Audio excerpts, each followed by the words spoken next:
Salam müəllimlər. Bugünkü videom sizlər üçün plastik kütlə və onun insan həyatında rolu mövzusundandır. Gəlin plastik kütlələrlə tanış olaq.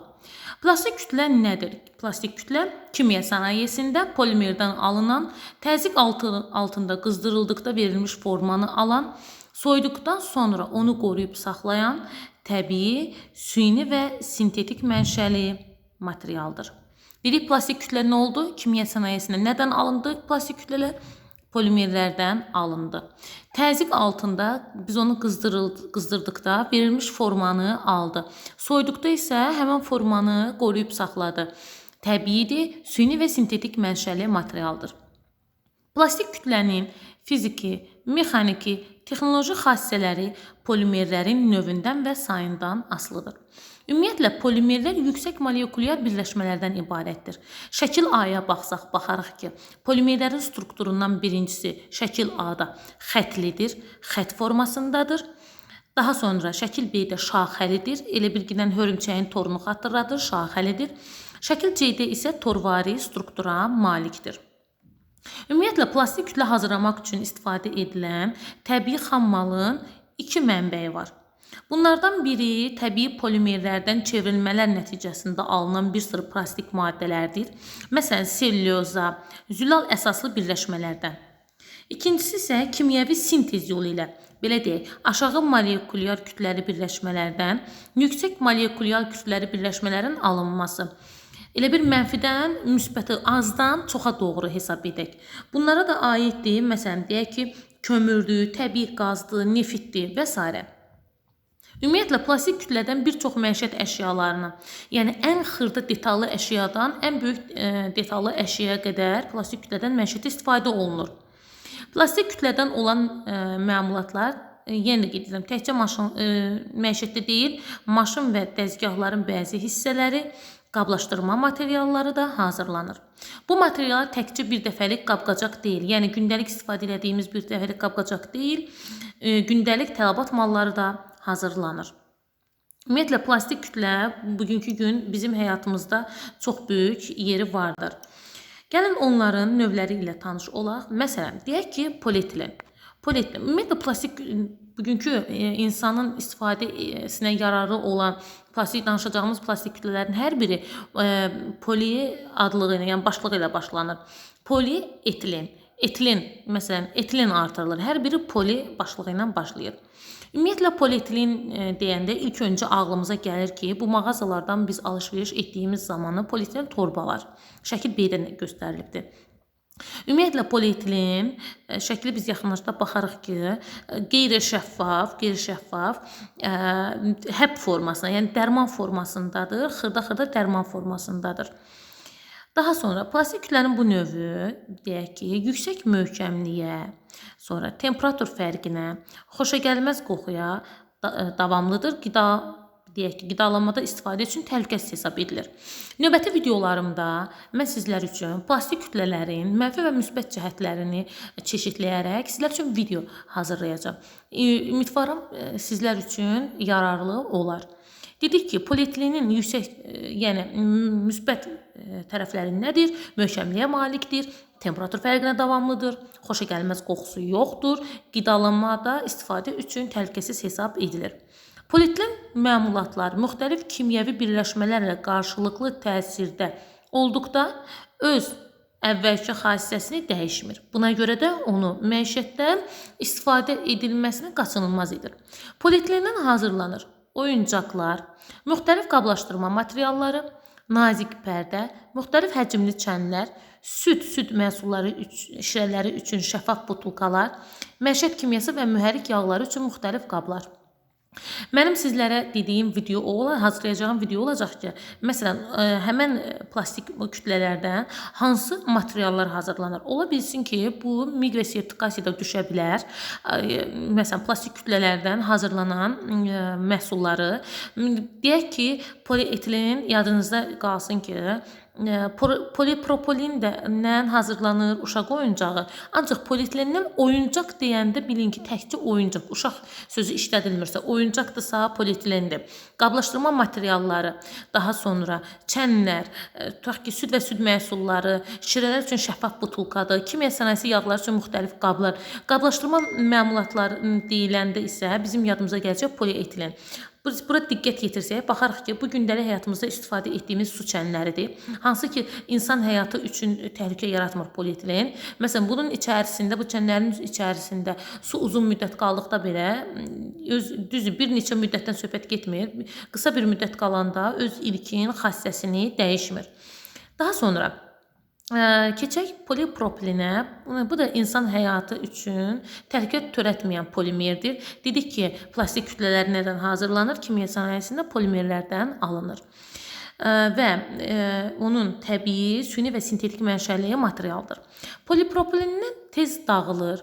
Polietilenə nisbətən şaxtaya davamlılığı azdır. Ümumiyyətlə, alimlər belə hesab edir ki, insan həyatı və ətraf mühit üçün təhlükə yaratmır bu plastik kütlə. Qida sənayesində istifadə üçün tam yararlıdır. Ətraf mühitlə, deyək ki, ətraf mühitə qarşılıqlı, dayanıqlı da, belə desək, dayanıqlı polimerdir. Məsəl üçün, bayaq da qeyd etdim sizə ki, polietilendən qablar hazırlanır. Polipropilindən də qab-qacaq hazırlanır, boru hazırlanır. Məsələn, baxaq, qab-qacaq deyəndə bizə nə nəzərdə tutulur? Vedrələr, yoğurt stəkanları, digər məhsullar, butulka qapaqları, disklər, şpirislər, sonra, məsələn, şəkil C-də verilibdir, baxın, borular, bu cür borular hazırlanır. Daha sonra vedrələr, vedrə qapaqları, ondan sonra yoğurt stəkanları, rənginə baxaq necədir? Rəngi şəffafdır. Şüşənin elə bilginən ki, yerə dəyəndə ki, necə bölünür, o formanı bizə xatırladır.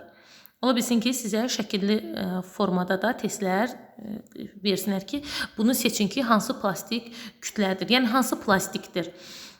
Belə deyək, polipropilen təhlükəsiz xamal olduğu üçün uşaq oyuncağı və qab-qacağı hazırlanır. Düzdür, bayaq qeyd edildi ki, polietilendən də oyuncaq hazırlanır, ancaq uşaq oyuncağı və qabı-qacağı deyəndə isə polipropilen nəzərdə tutulur. Bəzən polipropilenə avtomobilin banında və salonunda rast gəlmək mümkündür. Amma məişət kimyası və mühərrik yağları deyəndə hazırlamaq üçün qablar nəzərdə tutulan bu polietilendən söhbət gedir. Daha sonra keçək növbəti polisterola. Polisterol da sintetik polimerdir. Polisterol sintetik polimerdir. Baxın, burada dedik ki, axı bizim plastik kütlələrimiz təbii, süni və sintetik mənşəli materialdır. Polisterol da sintetikdir. Ancaq bu material çox böyük temperatur fərqinə davamlıdır. Polietilenə eyni. Məhz bu üstünlüyünə görə də o yüksək keyfiyyətli məhsul istehsalında son dərəcə etibarı və möhkəm xam mal kimi geniş istifadə edilir. Ümumiyyətlə, polisterolun fizioloji cəhətdən təhlükəsizliyi onda insanın gündəlik həyatına daxil olan, məsələn, deyək, məişət əmtə, malları, avadanlıqları, duş kabinlərinin ara kəsmələri, qida üçün konteynerlər, qablaşdırma məmulatları, ondan sonra mətbəx ləvazimatları, fincanlar, mənzillərin, deyək, istiliyini təmin edən izolyasiya edici lövhələr, bunların hazırlanmasında istifadə olunur. Məsələn, polisterolun öz xammalına baxdıqda isə bir növ bizə dərmanını xatırladır. Hansı ki, naftalin dərmanı var, biz bunu istifadə edirik həşəratlara qarşı. Naftalin dərmanını xatırladan görüntüyə malikdir. İndi isə keçən növbəti plastik kütləmizə, bu polikarbonatdır. Polikarbonat digər deyək ki, polimerlərdən fərqlidir, çünki yüksək temperatur fərqinə davamlıdır. Ümumiyyətlə, polisterol da yüksək temperatur fərqinə davamlıdır. Polisterolun özü böyük temperatur fərqinə davamlıdır. Polikarbonat isə yüksək temperatur fərqinə davamlıdır. Yəni, bu nüanslara diqqət etmək lazımdır. Polietilen temperatur fərqinə davamlıdır. Polisterol dedik nədir? Böyük temperatur fərqinə davamlıdır. Polikarbonat yüksək. Deməli, nə oldu? Temperatur fərqinə davamlı, böyük temperatur fərqinə davamlı, yüksək temperatur fərqinə davamlı. Bunlara diqqət etmək lazımdır. Məsələn, polikarbonatın özünü əritmək çətindir. Məsələn, o öz ilkin xassəsini yenə də 135 dərəcə Selsi temperaturda öz ilkin xassəsini saxlayır. Ümumiyyətlə polikarbonata güllə keçirməz şüşə kimi də adlandırırlar. Belə deyək ki, şəffaf polikarbonat güllə keçirməz şüşə kimi də tanınır. Şüşənin ekoloji xassələrinə malik olan bu material ondan daha möhkəmdir. Təsəvvür edin ki, plastik kütlə olsun, şüşədən daha möhkəmdir. Onun deyək ki, ekoloji xassələrinə malikdir. Polikarbonatdan sadə şüşənin dözəməyəcəyi, yəni məmulatlar, məsələn, plastik kütləni əridib tökmək üçün formalı pres gəlib. Siz təsəvvür edin ki, plastik kütlənin özündən plastik kütlə üçün qəlib hazırlanır. Kosmonavtikada, hərbi sənayedə orqanik texnikanın, mebellərin hazırlanmasında geniş istifadə olunur. Gəlin polikarbonata yaxından baxaq. Şəkil A-da verilibdir. Şəkil B-də bu gündəlik həyət bağ evlərində istifadə olunan polikarbonat kristollardır. Bu isə çamadanlardır. Yenə də qeyd edim, yüksək temperatur fərqinə davamlıdır. Daha sonra keçəyin növbətinə, deməli, növbəti bizdə burada polivinil xloriddir. Polivinil xlorid bildiyimiz üzrə ağ rəngə malik kütlədir. Şəkil A-da da siz baxsanız görərsiniz ki, xırda qırılan təbaşirlərə bənzəyir. Ağ rəngə malikdir.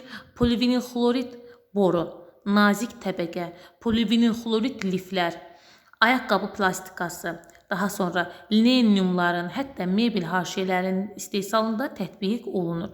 Təkcə deyək ki, nazik təbəqədir, polivinil xlorid liflərdir, ayaqqabı plastikası, linoleum, mebel haşiyələri deyil. Hətta belə deyək, qramofonun vallarında, pəncərə və qapı, sonra geniş çeşidli naqil və kabellər üçün büzmələnmiş boru istehsalına da daxildir.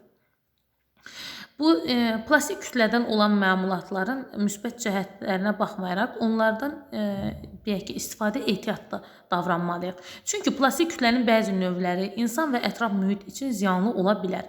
Plastik kütlənin zərərli təsirindən qorunmaq üçün isə materialdan tamamilə imtina etmək lazım deyil. Sadəcə nə etmək lazımdır? Doğru seçim etmək, təhlükəli plastik kütlə növlərindən hazırlanmış məmulatların istifadəsini kənarlaşdırmaq lazımdır.